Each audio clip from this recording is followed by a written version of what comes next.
If you could, go back to your childhood, a young child on Christmas Day. The Nintendo 64 was the hot new console, and you were hoping to get one. You unwrapped your final present, and before you was the N64. You looked over to your parents with the biggest smile you could ever make. Your mother says, "Merry Christmas," and hands you a copy of the new game everyone is talking about, Super Bernie World. Your excitement rises higher than you ever thought it could. You scramble to get your N64 set up, and you pop in Super Bernie World. You see the title screen and hear the game's iconic music for the first time, and it fills you with bliss. You click on the new game option, and the game begins. You play it all night. Before you know it, it's the next day. As light begins to creep into your window, you defeat the final boss, and the credits roll. You go to school and talk about it with all your friends. You talk about all the fun you had at Super Burning World. You discuss which color of Mitch Troopa is better, and you discuss your favorite levels. I know for many of you, what I just said must have brought back a wave of nostalgia for one of the best games of all time. Today, I'm going to do a full retrospective of what made this game a masterpiece. The first topic I'll be covering is these 3 different worlds, starting out with the first world. The first thing that blew my 11-year-old mind away was the cutscenes. Before every world, beautiful cutscenes would display our main character, Bernie, debating with an irrational Republican. The first one was Ted Cruz. I feel out of the 4 main villains, Cruz is one of the best, mostly because of his dialogue. I don't think it is the government's job to find healthcare for people. I think it's the individual's job to find healthcare. As a kid, these words sent chills down my spine, and I knew how evil this man was, and I knew that I had to stop him. The first level of the first world is New Mexico, and it is a great starting level that the original Mario actually copied when it was in development. You face the first enemy, the Magamba. These ones again were copied by Mario when they were designing Goombas. This all just shows how influential this game is on the history of gaming as a whole. There are little vote coins that you can collect, and they help your score at the end of the level. Also, near the beginning of this level, you're introduced to the first of many power-ups. The power-up resembles a book, and when Bernie obtains it, he transforms from a small, cute Bernie to a smart and intelligent adult Bernie. This power gives you an extra hit point.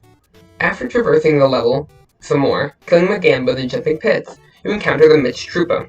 These enemies are much more intelligent than Magambas, and will not walk into the pits. When you step on them, they are actually not killed, but instead can be hit by Bernie and can subsequently kill other enemies. A very creative design choice, which was blatantly copied by Mario. As you progress further, if you are still in the Big Bernie form, you can receive a new power, which resembles a flower. It allows Bernie to shoot flowers which deal damage to the enemies. It is a very powerful power-up. Soon after, you reach the end of the level. I was so excited when I first heard the flag drop. The second level is Louisiana, which introduces the Trashmen. They aren't like the first 2 enemies. They can only be killed by the flower power-up. They come out of the trash cans and can deal lethal damage to Bernie. Louisiana isn't that difficult, but it has gotten slightly harder than level 1.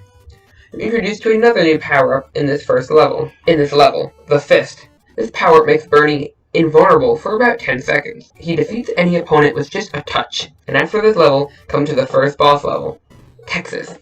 We are no longer in a sprawling plains, but a dark, evil castle. We can see what the Republican rule has done to this land.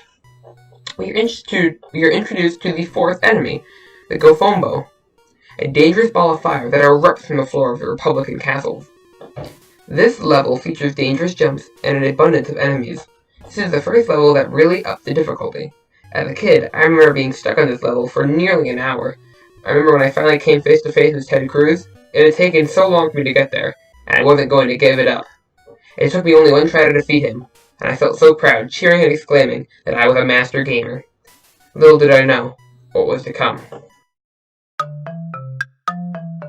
It opens with another beautiful cutscene, introducing the new villain of this world, Jim Gordon. The first level of World 2 is Pennsylvania. This level's difficulty isn't too bad, but it does introduce 2 new enemies. The Tiki Torches, who are dangerous riders that throw flaming torches at you, that only appear in a few levels, but are a force to be reckoned with. It also introduces the Ice Bullet, a fast-flying projectile that can lethally damage Bernie. This is also the first level where as a kid I got stuck. I couldn't make one of the jumps, thinking the game must have been unfinished, but I realized that holding down the power button makes Bernie sprint. Figuring this out made me feel like the smartest and dumbest person in the world. The second level is Michigan. This level has many large jumps. If I hadn't figured out the running mechanic, the level would have been nearly impossible. I remember how happy I felt jumping from platform to platform without a care in the world. Throughout the second world, you can feel the gradual increase in difficulty preparing you for the trials ahead. Level 3 is Ohio. It's very similar to Texas, but the gaps are even larger and the enemies are even more abundant. This is the first level where you have to jump from a single block to another single block. I met Jim Gordon and took him down. This time he wasn't as easy as Ted Cruz. He was a difficult battle, but after many attempts, I finally bested him. Once again, a masterful cutscene, introducing Mitch McConnell. He has the most famous and infamous line in the entire game.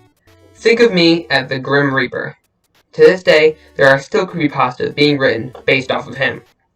In my opinion, he is by far the best villain the game has, even ranking above Ted Cruz from earlier. The first level of World 3 is Illinois, which has a dark sky. The third world is really where the difficulty ramps up. Almost all the enemy types in the game are present in this first level, giving it a great deal of variety.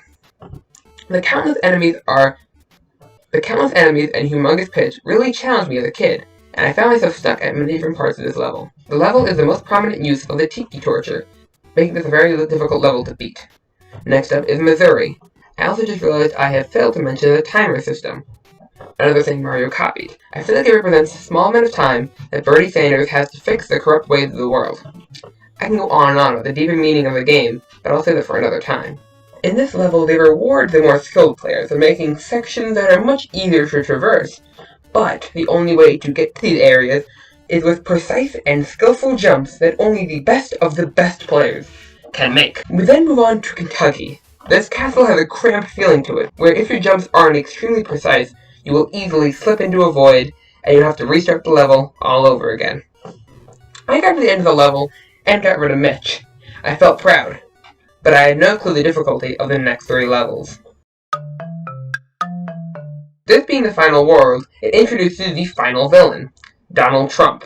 Trump says, "It's you," which Bernie replied with arguably the best line in the game. Not me. Us. This shows the bond the player and Bernie have made along their journey. This first level is Florida. This is yet another level that requires extreme accuracy in your jumps.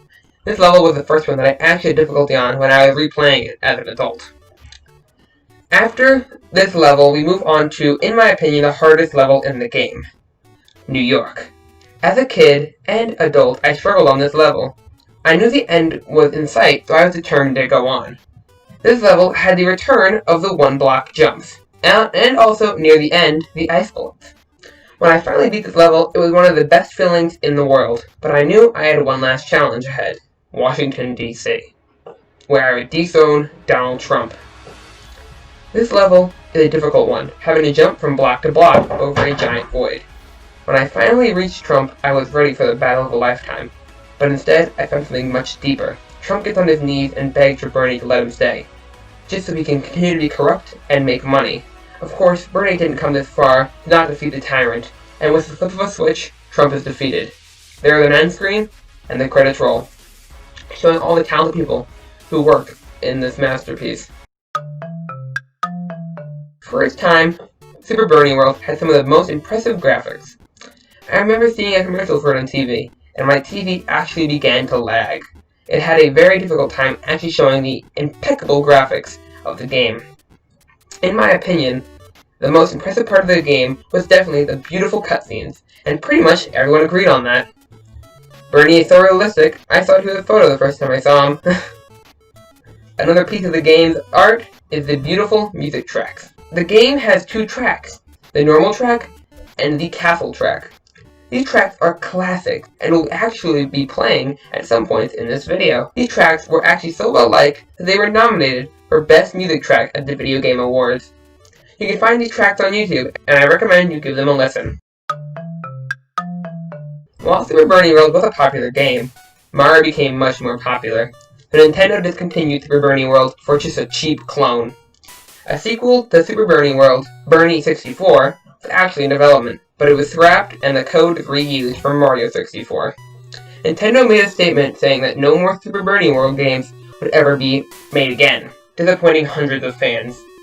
The franchise went unused for over 2 decades, until Nintendo decided to port Super Bernie World to PC, and put it on Steam for free. It now allows hundreds of nostalgic fans to play the game again, and it also allowed for new generations to discover this classic.